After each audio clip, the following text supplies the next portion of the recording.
So yeah, that's VHS 94. It's wild. I wanted to make this video today because I am in love with the VHS franchise. If you guys don't know, that is my favorite horror franchise ever. Ever since my best friend showed me the first one back in the day, I cannot get enough of these. And that's partially due to this woman, which made me run out of the room.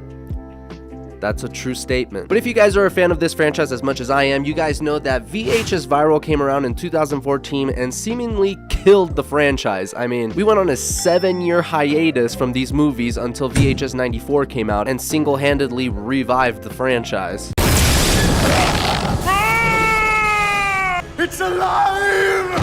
And I might be crazy, but I think a lot of that is due to one scene in particular. You know what I'm talking about. The flying arm scene, oh my god. I mean, if there's one scene that has single-handedly destroyed a franchise, it has to be that one. People love to just point that scene out. It's literally like 3 seconds of the movie. I don't think the movie's that bad, to be honest. I think there's some redeeming qualities, some cool ideas in there. But yes, the flying arm scene is extremely cheesy, and it seems to be the only point of discussion that anyone can ever come up with when they're talking about this movie. But hey, it is definitely the weakest entry of the franchise, without a doubt. But then along came Shudder and picked it up. They made VHS 94, and oh my god, it just might be the best one. And due to its massive success, they have been pumping out these movies every single year since. So I wanted to make this video because I just wanted to talk about what is it about this movie that literally just revamped the entire franchise and has now become like a Halloween tradition. Every October they're releasing these movies. So VHS 94 definitely has some magic that sparked something there, and I want to talk about it. So let's get into it. The movie starts off with like this woman sniffing this vapor, which is like coming out of this white goo that's in her hand. For some reason, I never remember this scene. I've seen this movie so many times, and to me, the movie does not start here. It starts with the SWAT team. For some reason, my mind just lapses when this scene happens because I have no recollection of it. But we see these TVs in the background that are like playing these horrific events, and then you see this woman with her eyes gouged out, and she suddenly starts counting down from 10, and then the movie starts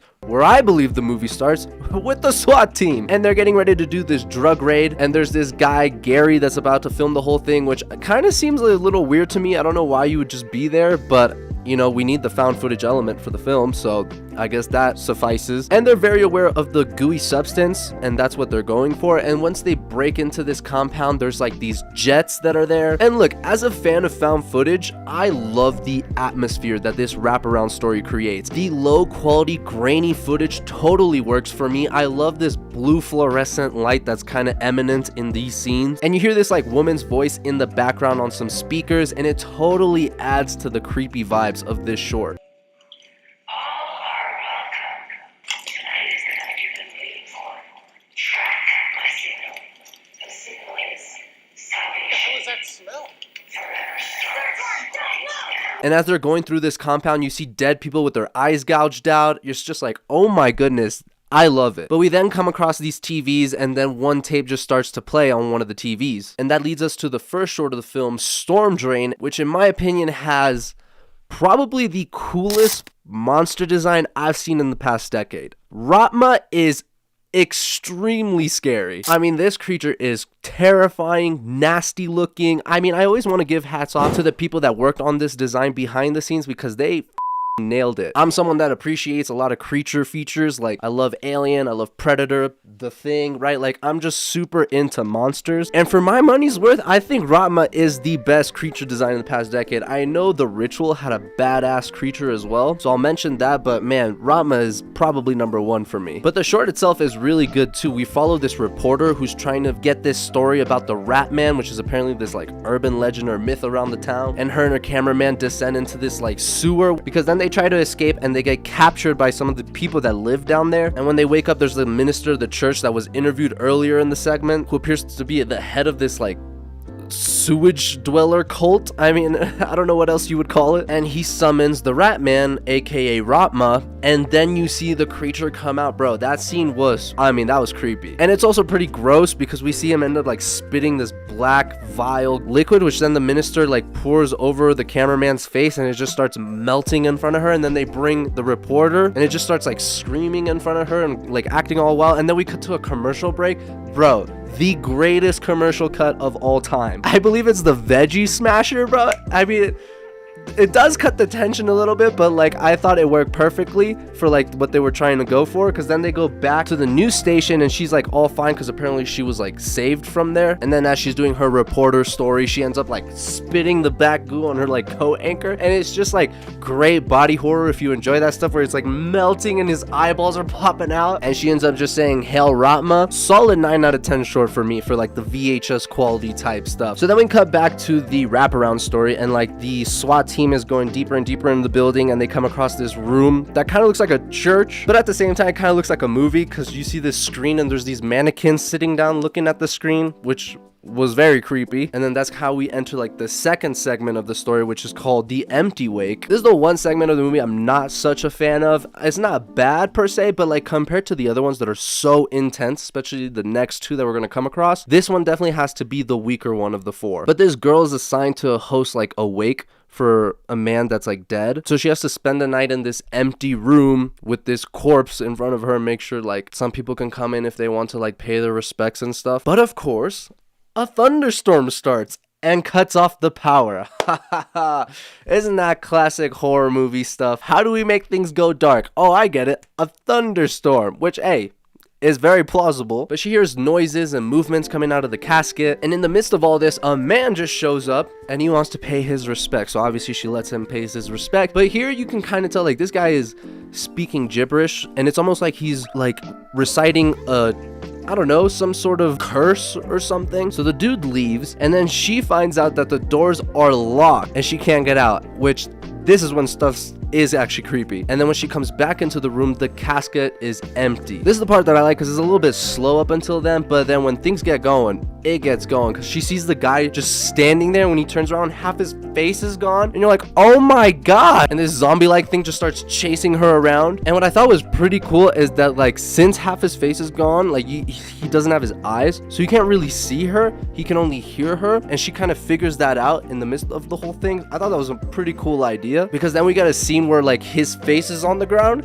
and you see the eyeball, and then it like coordinates with the body and it starts running after it. That was pretty cool. And then it ends with like the camera cutting out, and then it cuts back on, and then Haley is like some zombie going out to the window. So it's definitely not bad, but it's not my favorite. And so now we go back to the wraparound story, and I think this is one of my favorite like interludes, if you will, because the SWAT team come across like body parts that are all over the floor, and then upside down crosses. Oh my god, I love the ambiance of this scene. But you see this TV with static, and it starts to play the footage for the next short, which is The Subject. Listen, this just might be my favorite segment in the entire franchise. I say it's my second favorite because Safe Haven is always going to be my favorite, but The Subject is a goddamn close second. And funny enough, it's written by the same guy who did Safe Haven, Timo Tjanjanto, which I know I'm butchering, but you know, forgive me. But it immediately starts with this guy who's attached to this like spider-like machine, which I can't help but think is this thing from Toy Story, bro. It has to be Babyface for sure. I mean, that is 1000% Babyface. And listen,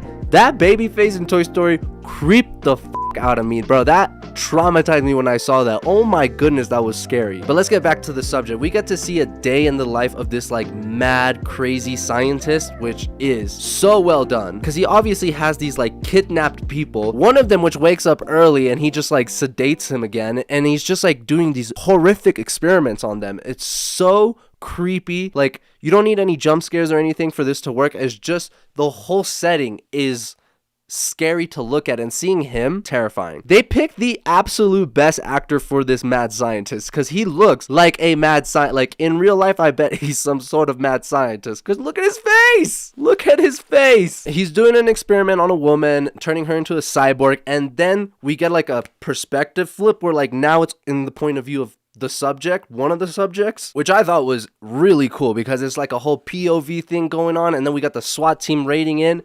And when I tell you shit goes down when the SWAT comes, shit goes down, because they just light that dude up. And then as soon as that happens, there's like this contingency plan going on. You hear his voice like, my subject are gonna come to life and you guys up, and that's exactly what happens. And just as I mentioned before how I loved Raatma as a design of a creature, bro, this cyborg with the blades for arms is also one of the scariest things I've seen in the past decade. So much so that I'm writing my own horror novel based on that thing specifically. And this is not even a plug or advertising for my book, but I just wanted to say it impacted me so much that it inspired me and influenced me to make my own story based on, heavily influenced on that. I love Raatma, but Raatma gets a ton of praise. I feel like not enough people talk about. I've made so many videos covering this segment specifically. Like, it is just pure horror gold, and it just starts up these SWAT guys, cutting their heads off, splitting them in half, and it's just mayhem. And I love this scene where the subject that like the perspective is from, she goes and sees to the mirror, and her reaction of seeing like her own disfigured body now, I don't know, that was almost deep in a way. And then we get to this other scene, which I think is also one of the scariest scenes of the film in its entirety, is when she comes across like this other room where like there's this human that's getting experimented on, and she's still alive, and she's like saying help me, and it is bloody, it is graphic, her body's cut open, and there's like machines in there, and she does the right thing in my opinion by like just pulling the plug and killing her, because like, I mean, how are you gonna live a regular life after that? It is just so scary. It really reminds me of a great scene in a very bad movie, Alien Resurrection, when Ripley is going across that laboratory and she sees all the different versions of her, and there's one that's still alive and it's all disfigured and disformed. Very, very similar to that scene. So I mean, we're taking inspiration from Toy Story to Alien Resurrection. I mean, we got the whole spectrum here. But long story short, she comes across one of the SWAT team guys that doesn't want to kill her and is actually helping her to escape, and then the commander comes, who is batshit crazy. I mean, look at this shot right here. I mean, a picture says 1,000 words, and this is exactly how this short goes down. But he tries to kill her, but the other guy ends up shooting him, and then he gets fucked up by the blade dude, and then she kills the blade dude by like pulling out its brain. It's just wild. That's the best word. It's just wild. And then it just cuts to like a security camera, and you see her kind of walk away, and that's it. I mean, hands down, probably my favorite to second favorite segment in the entire. This is the best that VHS has to offer, in my opinion. You get action, gore, monsters, mad scientists, scares. It's just everything packed into 20 to 30 minutes, and it's worth it. But now we go back to the wraparound story. We actually find out that 2 of the SWAT team members are actually part of the cult, and then they start to like creepily say, "Forever starts right now," and you're like, oh my lord. I love the wraparound story, bro. It just works for me. But it really doesn't matter, because he ends up like passing out and going in some trance, and then like the TV plays the next short, which is Terror, another fantastic short, because it's about this like militia and like white supremacist group that are out in like the middle of nowhere, and they're planning to like blow up some building to take back America. Doesn't this sound all too familiar? But they're holding this dude prisoner, and he's all chained up, and they just shoot him in the face, like just point blank range, bop! And I was like, okay, we're going there. And then all of a sudden, like, he comes back to life, so you're like, oh, this is like some sort of zombie or vampire. And it is apparently a vampire. And they use the blood from the vampire to like blow up stuff, which I thought was a pretty genius idea. Like, we've never seen like a vampire, at least I haven't, where he's like, we're using him as like a prisoner to our advantage, and we're using its powers for our benefit. Like, I thought that was a pretty cool spin on it. And we see them like planning their thing, going out in the car and looking at the building and seeing where the security camera was, just like really planning everything out. And then it cuts to the big surprise of the short. Slater, the guy from the wraparound story, is actually supplying them ammunition. You're just like, me thinking here that he was the good guy, and he got, you know, by the other 2 women in the SWAT team, and he's also a piece of shit, so maybe he deserves what's coming for him. But anyways, they test like the blood on some rabbit, and it just blows the hell up. Like, it blows up. So these white supremacist rednecks end up just drinking because they're so happy that this bunny blew the up, and they're just partying and partying. And while they're partying, this dude goes drunk as hell with his other buddy and shoots the vampire, but gets blood spilled all over him. And then the alarm starts sounding, and they hear these like screams and screeches coming from inside the compound, and then all of a sudden a head comes flying out and rolling onto the snow. I did laugh there. I thought that was pretty funny to me. But then the dumbest motherfucker out of this dumb motherfucker group, I mean, their IQ levels are not that high, and this guy specifically, I mean, such a dumbass, because he starts shooting the machine gun, but he has 0 control, so he starts shooting his own people, and the guy just ends up shooting him. Like, what the fuck, man? That scene was also so funny, because it's just this fat ass, there's like, now they're like, okay, we gotta kill this thing, we gotta kill this vampire, it's in there, it's loose. So they all go in there, and dear lord, it is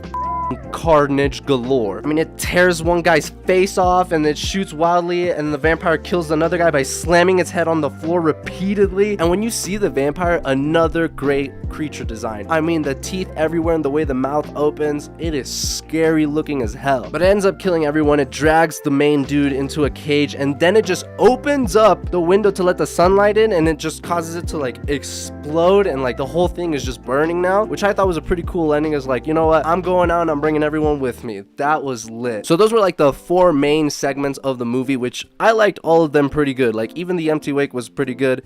Now we got to end up with the wraparound story, which I so love, where like the entire team is pretty much dead now. Slater is tied to this chair, and the 2 girls bring up the fact that he was supplying those militiamen with like all those guns. And here's where they spill the beans, like, oh, by the way, we're part of this cult. Wink, wink. And then they go on to explain the reasoning for this cult, and what they do is they pretty much just distribute videotapes, like cassette or VHSs, that just show depictions of like ultra violence and cruelty and like other acts of violence. And then they tell him, oh, you're gonna be our last kill. Here it is. And then they take the camcorder and they just bash his brains in, just like, oh my. And then it ends with them just being like, this might be our best tape yet. And the other one's like, well, I wonder what to call it. And that, my friends, is VHS 94. I mean, I love this movie. It's probably my favorite VHS. It's kind of like the Subject whole deal, where it's like it's either number 1 or a very close second. And I think the moral of the story here of why they were able to revive this franchise, I put it in the title of the thumbnail, is effort.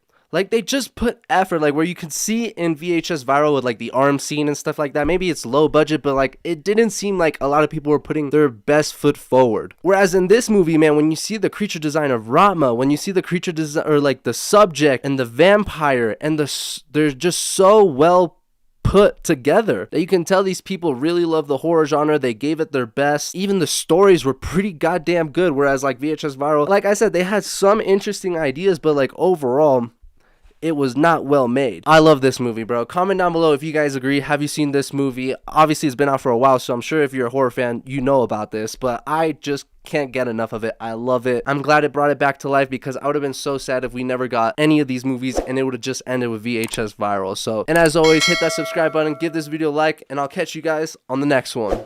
Peace.